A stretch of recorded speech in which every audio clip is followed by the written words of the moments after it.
Last race we finished first because we optimized our wear and temperature compensation values.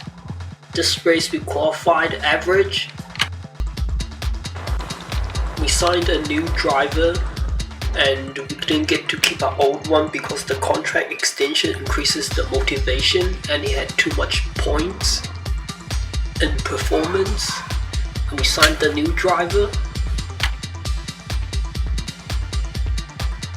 We finished second in this race, but we were actually at the pace to only finish third. At the last lap, the top contenders, quite a few had to pit because their tires didn't last long enough.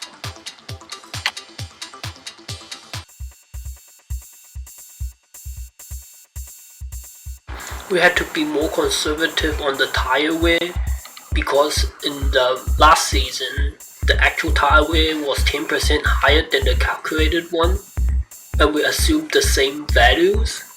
And I looked at the post-race result of this current race, and the difference was only 5.5%. And the wear and temperature compensation values were close but not optimum. And if we would have got that right, we would have been even a bit more competitive in this race. Our max tire wear was 30% left, and we know the optimum is 15 to 10% left. And the more wear down the tires you can do, the better it will be, because the difference between 2 or 3 pit stops sometimes is very low.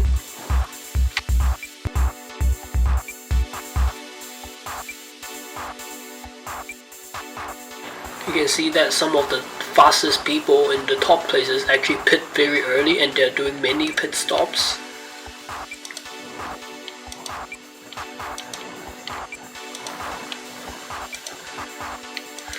And we can see we are like only 1 out of 4 in the top contenders to do 2 pit stops.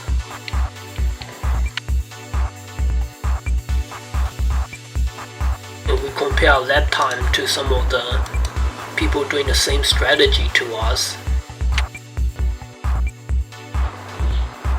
Our best time is about 0.5 to 1.5 seconds slower.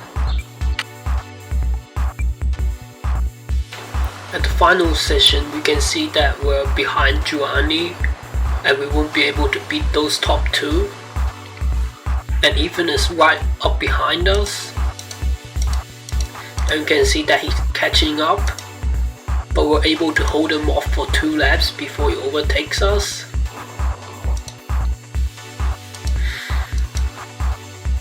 And because both Giovanni and Ethan had to pit, we're able to finish second instead of 4th. So we're super lucky this race that they made mistakes.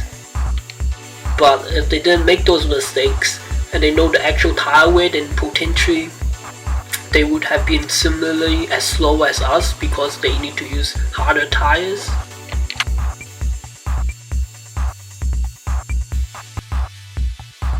We can see our best lap time was only half a second slower than Tsuka's, but our overall time was 40 seconds slower.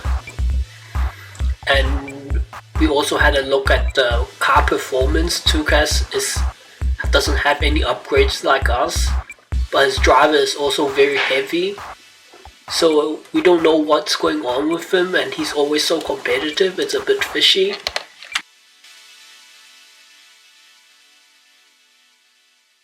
You can see his weight is 83 kilograms and our driver weight is 66, and we know that every 10 kg you will be 0.36 seconds slower.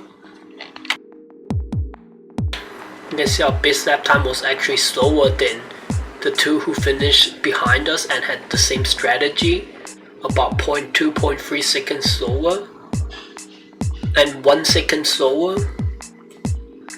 It just shows that probably they don't have the driver pushing hard and it's not optimized. That's why we're so much faster.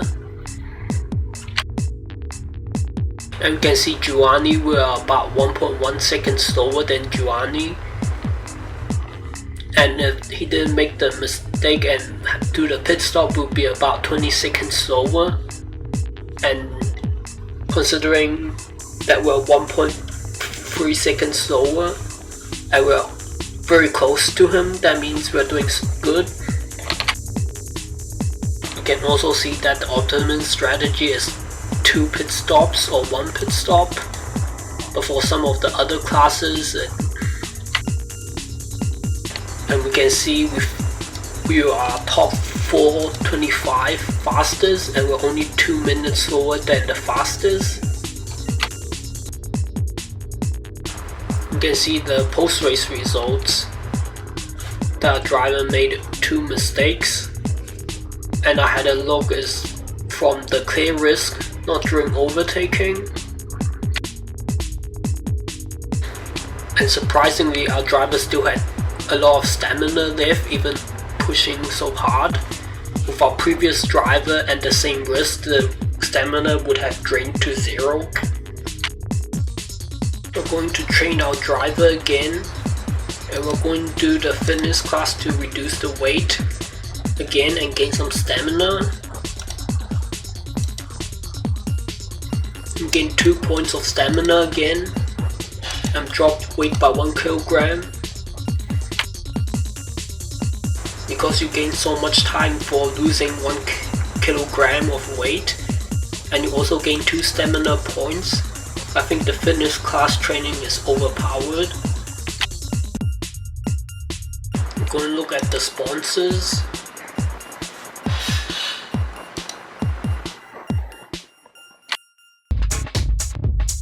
And I know that the front wing and the nose is worth the most amount of money, and we're just going to choose putting it on the nose.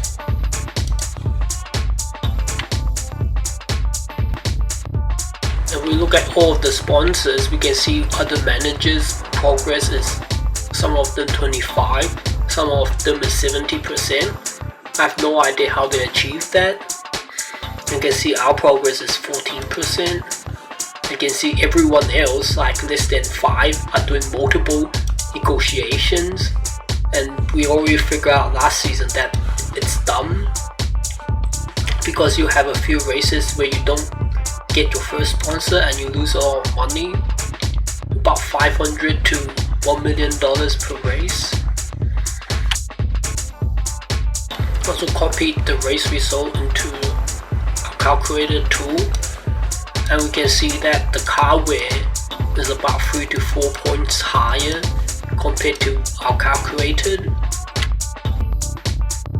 And if we look at the tire, we can see that the difference is about 5.5 to 4% in tire wear. I anticipated 10%. If we look at the 3 lap average time and look at throughout the race, also the temperature, I've come to the conclusion that our weight compensation is a bit high, and the driver is not slowing down enough at the end, so we want to reduce the weight compensation a bit. And at the true temperature, which our car is optimized for, we weren't gaining much time, so we want to increase the temperature compensation again. If we look at the underbody, with 28 CTR it's 30, and if we go back to 22, which we use, it's 27. So we know that we need to use 28 CTR for this race to have the correct values. For this race, we're also going to add 14 points to the clear risk and go from 31 to 45 risk. We also had a look at this track's characteristic, and our calculation shows that it should be a 2 pit stop track, and the past result shows it's either 1 or 2 pit stops optimum. I also added this calculation so I can just copy and paste this wear values into our other tools. Also added this conversion to convert to this.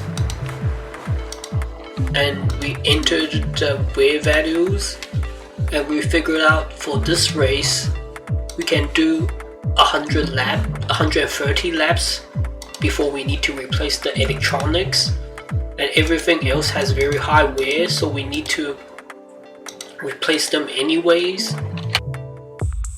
I also added this extra calculation, and we can see that if we don't change the front end wear wings, we won't be able to do much testing laps, and we don't have to change the brakes because we can just do the 50 laps and then you can do the extra 30 laps on top. It doesn't allow testing with more than 90 wear, but we can get it close to 89 and then we do another one. But the brakes don't cost much money, so we might just upgrade it anyways. If we do some calculations, we can see that if we minus 3 laps from 55 and divide by 2, then we can do 2 stints of 26 laps. But the other problem is that we can't update our car twice, so we have to do all the updates now. We can't update, test and update again. So we are just going to update our car and not do any testing for this race, because a lot of parts wear out a lot on this track. But if we look at the current wear, you can see our engine is only 44 and we need to change it. So the smart move would be not update anything and do the max laps possible, and then we can bring this up a bit more, because at this stage it's very wasteful. There's a lot of stuff that needs to be changed and it's not at 90 wear or so. But this means we have to pay the premium of the testing session cost of the 1 million, because every time you test you need to pay that 1 million. And we can see that we can do a maximum of 22 laps before we do our second one. So we're going to do 20 laps of testing, and we can see it says if it's 90% or more, then we can't do the testing again. If it's 90% or less, then we can test. And then even after we update our car and the weight is less than 90, then it suggests that we can come back again. So we can do that and just complete the max test laps. So we're going to do that 20 laps. I'm going to do 19 to be sure that we're not going to be more than 90 wear. You can see 89. And we can see that we can do up to 25 laps. So we're going to try 26 laps.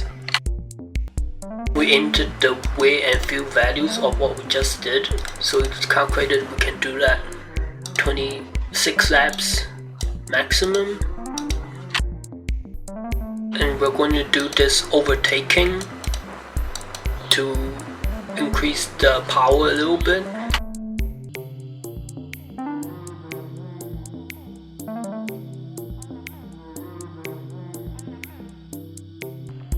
We can see now our wear is 99 on the wing and 86 for the brakes, and now it's quite good to change a lot of the parts. And we don't do any more testing. We can save on the chassis, underbody and cooling. Then we can see it costs 2.8 million, but the less parts we upgrade, the slower we're going to finish, and we don't have much income. We can see it weighs out a lot of these parts from this track that we're gonna do.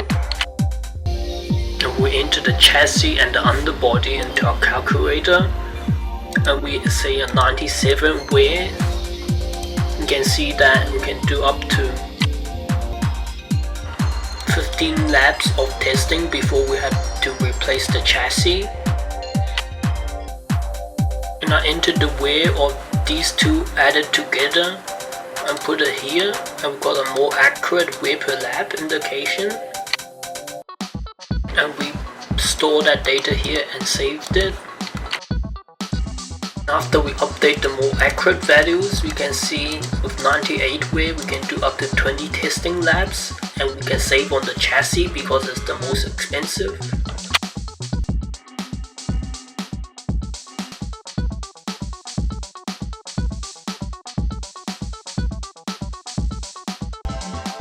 And after the update we gained about 11 points in each category.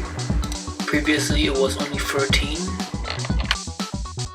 You can see the max wear we can do is 20 laps, so we're going to do 19 laps.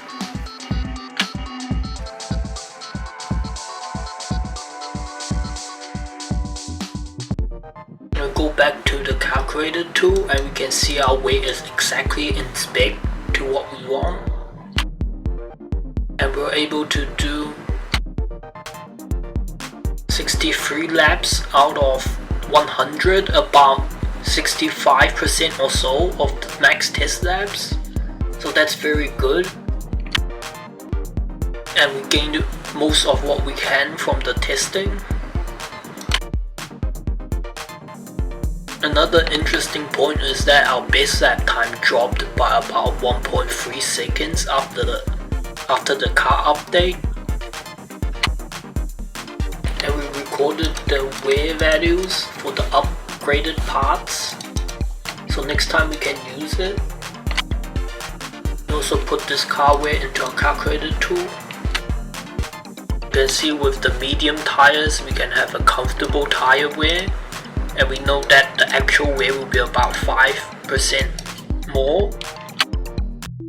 And I'm also going to enter this value -5 so you can see the exact wear. So we can't use a linear reduction in the wear, and we can see the multiplier was 1.082, and we're going to do this, and this would be the more accurate tire wear. We already entered that. We're gonna start off doing 21 laps of fuel, so we don't need to stay behind others and lose time. I'm gonna find the setup.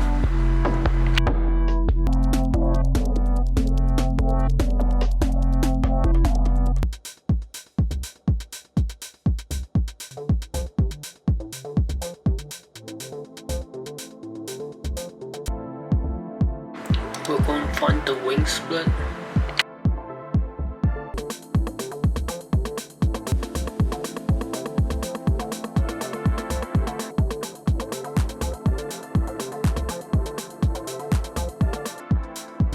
And we know that the optimum time is in between these two.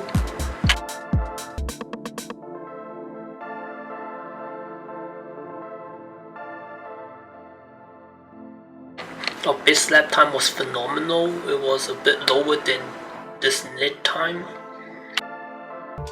We entered the Q2 setup.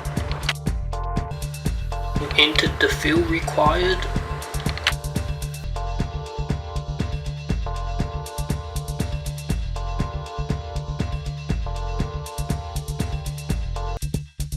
Surprisingly, we're still top of the chart after Q2, and we can see our Q1 was top 67 out of 800, and out of 740 qualified we are top 126. So we're going to probably do good in this race. Ethan is potentially using a softer tire, and our Q1 was 0.9 seconds slower, and Q2 was 1.9 seconds slower, so I think our driver is consistent and didn't make much mistakes in Q2. We entered the higher clear risk required to make sure our driver drains all the stamina in the race, and we dropped the starting risk to maintain his position and ensure we don't have any accidents. We entered the fuel required.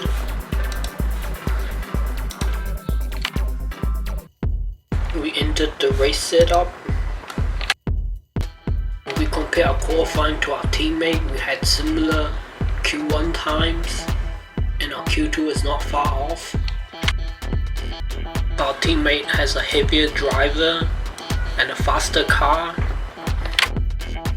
I think he's potentially using a softer tire compound.